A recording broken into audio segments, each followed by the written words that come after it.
ইউসুফ আলাইহিস সালামকে যেভাবে ভালোবাসতেন তার বাবা, সন্তানকে ভালোবাসেন। আমাদের নবী মুহাম্মদ সাল্লাল্লাহু আলাইহি ওয়াসাল্লাম মানুষকে যত ভালোবাসতেন, এর কারণ কি জানেন? ছোটবেলা থেকেই তাকে খুব ভালোবাসা দিয়ে মানুষ করা হয়েছে। তার মা তাকে ভালোবাসতেন, তার দুধ মা তাকে ভালোবাসতেন, তার দাদা আব্দুল মুত্তালিব তাকে সাথে করে নিয়ে ঘুরতেন, কাবার সামনে বসাতেন, বসিয়ে বলতেন তার নাম হচ্ছে মুহাম্মদ, প্রশংসিত। এই নামটা তখন আরবে কেউ রাখতো না। আমার এই নাতি, আমার এই ছেলের ছেলে ইনশাআল্লাহ এ বড় হয়ে নেতা হবে, এই কথা বলতেন, তাকে আত্মবিশ্বাস দিতেন।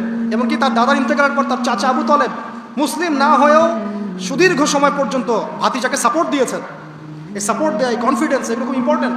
এগুলোর ঘাটতি যখন হবে তখন এই যুব সমাজ পরিবারের সদস্যরা ফেড আপ হয়ে যাবে, মানসিক কষ্টে ভুগবে, মাদকের কাছে যাবে, অন্য একটা মেয়ের কাছে যাবে, পণে যাবে, আপনার মিউজিক্যাল ইনস্ট্রুমেন্টের কাছে যাবে। ঠিক আছে? এখান থেকে একটা শিক্ষা হচ্ছে যে আমাদের পরিবারের সদস্যদেরকে ভালোবাসা এবং তাদের প্রতি কনফিডেন্স দেয়া, তাদেরকে আল্লাহর পথে চলতে সাহায্য করা। ইনশাআল্লাহ দেখবেন যে তারা আপনাকে সম্মান করবে, আপনাকে একজন বন্ধু মনে করবে, যে না আমার পাশে কেউ আছে, আমি একা নই, এমনটা ফিল করবে। এটা খুব ইম্পর্টেন্ট। এছাড়া লোকমান আলাইহিস সালামের ঘটনায় আপনি পাবেন, লোকমানের মধ্যে সন্তানকে ডেকে কত নসিহত করছেন, বাবা শিরক করো না, সৎ কাজে আদেশ করো, অসৎ কাজে নিষেধ করো, পিতামাতার খেদমত করো। আর আমরা বাচ্চাদেরকে কি শেখাই? জমি জমা, বাড়ি গাড়ি, দাঁড়াতে হবে, চাকরি করতে হবে, এটা সেটা। আগে সন্তানকে শেখাচ্ছে বাবা আল্লাহকে চিনো, আল্লাহ বলে একজন আছে, তিনি, তাকে চিনো আগে, তার সাথে কাউকে শরিক করো না। শিরকের শিক্ষা কোথায় এখন পরিবারের মধ্যে? তো কোরআনে এরকম অসংখ্য দলিল আছে। শেষ করার আগে আমি যেটা বলতে চাই যে পরিবারে নামাজ থাকতে হবে। নামাজ, 5 ওয়াক্ত নামাজ নাই, পরিবার আদর্শ হবে না। পরিবারের সদস্যদেরকে দান সৎকার দিকে উৎসাহিত করতে হবে। যত দান করবে সম্পদ বাড়বে, যত দান করবে সম্পদ বাড়বে। দান কমিয়ে দিলে সম্পদ কমে আসবে।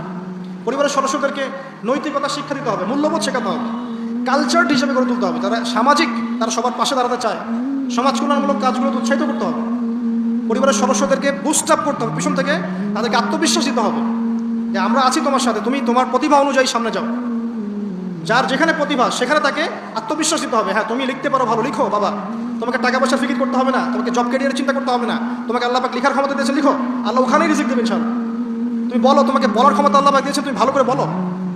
তুমি বিজ্ঞান ভালো করো, বিজ্ঞান নিয়ে গবেষণা করো। তুমি ভালো খেলো, ভালো করে খেলো। মানে আপনাকে ওর প্রতিভা অনুযায়ী তাকে বুস্ট আপ করতে হবে, ইসলামিক রুলস মেনেই। 5 বাসায় পর্দার বিধান চালু করতে হবে যাদের মধ্যে নাই, এবং এটাকে শক্ত করে ধরতে হবে। এটা হেলায় ফেলা ছেড়ে দেওয়া যাবে না। বাসার মধ্যে অপসংস্কৃতি যেগুলো আছে, বাইরের কালচার যেগুলো ঢোকে, এগুলো রাস্তা বন্ধ করতে হবে। ইন্টারনেট সেকশনগুলোকে লিমিটেড করতে হবে। এবং যা দেখবেন সবাই একসাথে দেখবেন, ড্রয়িং রুমে বসে। স্মার্টফোন এত অ্যাভেলেবেল করে দিবেন না। এমনও কান্ট্রি আছে 18 বছর না হলে কেউ ফোন ইউজ করতে পারে না। আর আমাদের জন্মের পর থেকেই ফোন। বাচ্চার ওই ফোনটা দেওয়া মানে তার মস্তিষ্ক ড্যামারেজ, শেষ। দেখেন আপনি ফোনের কারণে যে কত পাপ করতেছে আল্লাহ। ফোনকে আমরা এখন আর কন্ট্রোল করছি না, ফোনই আমাদেরকে কন্ট্রোল করছে। এগুলো বন্ধ করতে হবে। বাসার সদস্যদের খাওয়া দাওয়ার দিকে ফোকাস করতে হবে, তারা কি খাচ্ছে, কেমন খাবার খাচ্ছে, ফ্রেশ ফুডের ব্যবস্থা করতে হবে। কালচার্ড কথা বলতে হবে, সুন্দর করে কথা বলতে হবে তাদের সাথে। ঝগড়াঝাটি এগুলো দেখে যখন তারা অভ্যস্ত হয়ে যাবে তখন তো নৈতিকতার অবক্ষয় ঘটবেই। আরও কিছু বিষয় আছে, যেমন পরিবারে বৃদ্ধতা ভালোবাসা পিতামাতার মধ্যে আছে কিনা, স্বামী স্ত্রীর মধ্যে আছে কিনা, এই বিষয়টা যেন ছোটদেরকে ইফেক্ট না করে খেয়াল রাখতে হবে।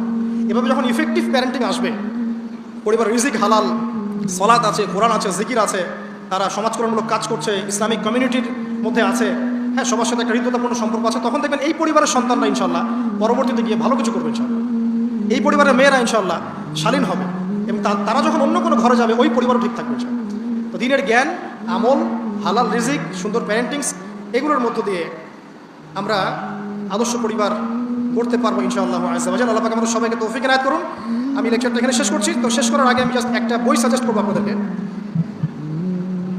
আমার হাতে একটা বই আছে, ইনশাআল্লাহ পরবর্তীতে কোনো এক জুমায় বা কোনো একটা সেমিনারে ইনশাআল্লাহ শুধুমাত্র এই বইটার উপরে আমি আলাদা একটা স্বতন্ত্র লেকচার বা সেমিনারের আয়োজন করবো ইনশাআল্লাহ।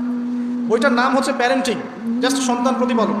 জাস্ট দেখাচ্ছি বইটা, জাস্ট সন্তান প্রতিপালন, প্যারেন্টিং।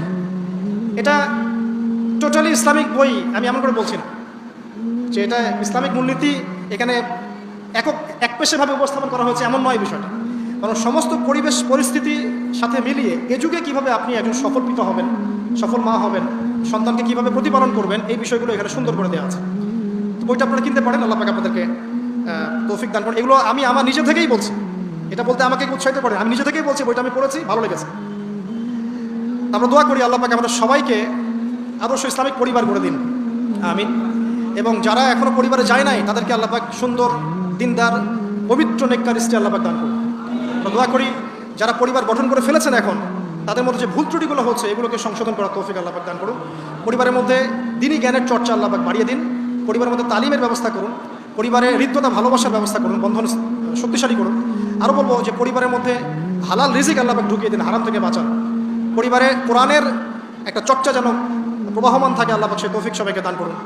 আল্লাহ পাক আমাদের আপসে যে ইখতলাফগুলো, ভুল বোঝাবুঝিগুলো, এগুলো থেকে আল্লাহ রাব্বুল আলামিন আমাদের এই পরিবারগুলোকে হেফাজত করুন। যখন পরিবার সুন্দর হবে ইনশাআল্লাহ তাআলা সমাজটা ভালো হবে। সমাজ যদি ভালো হয় ইনশাআল্লাহ তখন সত্যিকারের একটা সোনার বাংলা আমরা পাবো ইনশাআল্লাহ। আল্লাহ পাক আমাদের সবাইকে চলমান যাবতীয় ফিতনা থেকে হেফাজত করে কোরআন এবং সুন্নাহর অনুসারী বানিয়ে দিন, আল্লাহুম্মা আমিন।